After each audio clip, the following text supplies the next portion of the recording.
ದೇವಿಪ್ರಸಾದ್ ಶೆಟ್ಟರ ನೇತೃತ್ವದಲ್ಲಿ ನಡೀತಾ ಇರುವಂತಹ ಈ ವಿದ್ಯಾಸಂಸ್ಥೆಯಲ್ಲಿ ಇವತ್ತು ಯೋಗ ದಿನಾಚರಣೆ ಮತ್ತು ಪರಿಸರ ದಿನಾಚರಣೆಯನ್ನು ಒಟ್ಟಾಗಿ ಆಚರಿಸುವಂಥ ಒಂದು ಅವಕಾಶ ನಮ್ಮೆಲ್ಲರ ಪಾಲಿಗೆ ಸಿಕ್ಕಿದೆ.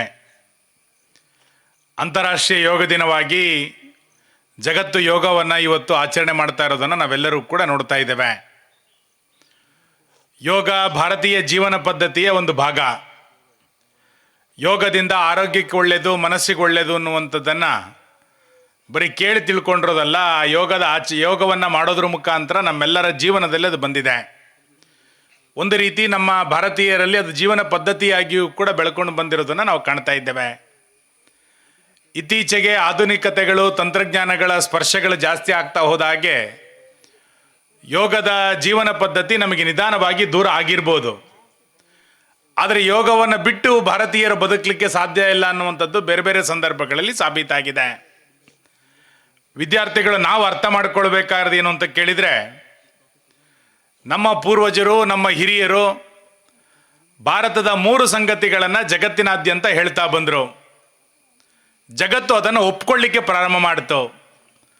ಯಾವುದು 3 ಸಂಗತಿಗಳು ಅಂತ ಕೇಳಿದರೆ, ಭಾರತದ ಆಧ್ಯಾತ್ಮವನ್ನು ಜಗತ್ತು ಇವತ್ತು ಒಪ್ಕೊಳ್ಳಿಕ್ಕೆ ಶುರು ಮಾಡಿದೆ. ಆಧ್ಯಾತ್ಮಕದ ಮುಖಾಂತರ ಮನಸ್ಸಿಗೆ ನೆಮ್ಮದಿ ಇದೆ, ಮನಸ್ಸು ಶಾಂತಗೊಳ್ಳಬೇಕು ಅಂದರೆ ಆಧ್ಯಾತ್ಮದ ಕಡೆಗೆ ಹೋಗಬೇಕು ಅನ್ನೋದನ್ನು ಜಗತ್ತಿಗೆ ಹೇಳಿಕೊಟ್ಟಿದ್ದು ಭಾರತೀಯರೇ.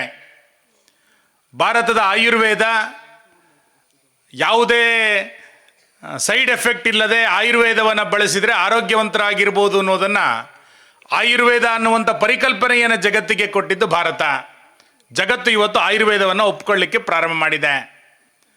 ಯೋಗ ಇವತ್ತು ಇವತ್ತಿನ ದಿನವನ್ನು ಯೋಗ ದಿನಾಚರಣೆಯನ್ನಾಗಿ ಜಗತ್ತು ಇವತ್ತು ಆಚರಿಸಲಿಕ್ಕೆ ಪ್ರಾರಂಭ ಮಾಡಿದೆ.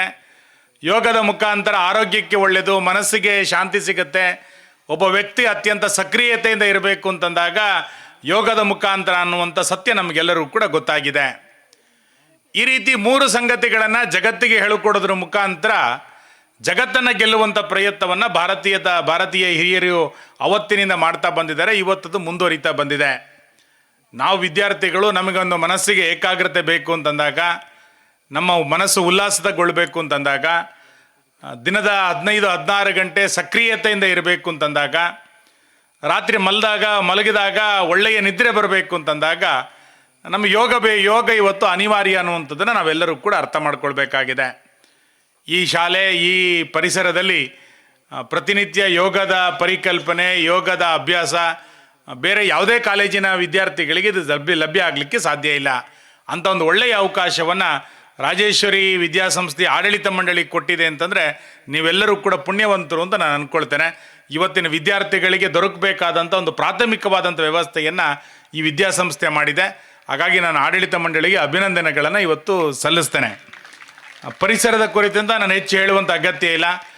ಪರಿಸರದ ಪ್ರಭಾವ ಎಷ್ಟಿದೆ ಅನ್ನೋದು ನಮ್ಗೆ ಗೊತ್ತಿದೆ. ನಾನು ಶ್ರೀಪತಿ ನಾಯಕರ ಹತ್ರ, ಸದಾನಂದ ನಾಯಕರ ಹತ್ರ ಹೇಳ್ತಾ ಇದ್ದೆ, ಜೂನ್ 21 ಇವತ್ತು. ನಮಗಿನ್ನು ಮಳೆ ಯಾವಾಗ ಬರುತ್ತೋ ಅನ್ನುವಂಥ ಆತಂಕದಲ್ಲಿ ನಾವಿದ್ದೇವೆ. ಇಷ್ಟೊತ್ತಿಗೆ ಬಿತ್ತನೆಯ ಕಾರ್ಯಗಳು ಆರಂಭವಾಗಿ ಕೃಷಿ ಚಟುವಟಿಕೆಯ 30% ನಾವು ಹೋಗಬೇಕಾಗಿತ್ತು. ಆದರೆ ಪರಿಸರದಲ್ಲಿ ಆಗ್ತಾ ಇರುವಂಥ ವ್ಯತ್ಯಾಸದ ಕಾರಣಕ್ಕೆ, ಏರುಪೇರಿನ ಕಾರಣಕ್ಕೆ ಇನ್ನೂ ನಮಗೆ ಈ ವರ್ಷ ಮಳೆ ಆಗಲಿಲ್ಲ ಅನ್ನುವಂಥ ಒಂದು ಆತಂಕ ಇದೆ. ದೂರ ಆಗುತ್ತೆ, ನಮ್ಗೆ ಗೊತ್ತಿದೆ. ಆ ಹಿನ್ನೆಲೆಯಲ್ಲಿ ಮರಗಿಡಗಳನ್ನು ಬೆಳೆಸಬೇಕಾಗಿರುವಂಥ, ಪ್ಲಾಸ್ಟಿಕ್ ಬಳಕೆಯನ್ನು ಕಡಿಮೆ ಮಾಡಬೇಕಾದಂಥ ಅಗತ್ಯತೆಗಳು ಇವತ್ತಿನ ನಮ್ಮ ಜೀವನದಲ್ಲಿ ಬರಬೇಕಾಗಿದೆ. ಆ ರೀತಿಯಾದಂಥ ಗಿಡವನ್ನು ನಡುವಂಥ, ಪರಿಸರ ದಿನವನ್ನು ಆಚರಣೆ ಮಾಡುವಂಥ ಕಾರ್ಯ ಒಂದು ದಿನದ ಮಟ್ಟಿಗೆ ಸೀಮಿತ ಆಗದೆ, ಅದು ಪ್ರತಿನಿತ್ಯದ ಜೀವನ ಪದ್ಧತಿ ಆಗಲಿ ಎನ್ನುವಂಥ ಆಶಯನ ಈ ಸಂದರ್ಭದಲ್ಲಿ ವ್ಯಕ್ತ ಮಾಡಿ ಈ ಕಾರ್ಯಕ್ರಮವನ್ನು ಅರ್ಥಪೂರ್ಣವಾಗಿ ಆಚರಿಸಿದಂಥ ದೇವಿಪ್ರಸಾದ್ ಶೆಟ್ಟರು ಮತ್ತು ಅವರ ಇಡೀ ಬಳಗಕ್ಕೆ ನಾನು ಅಭಿನಂದನೆಗಳನ್ನು ಸಲ್ಲಿಸ್ತೇನೆ. ನಮಸ್ಕಾರ.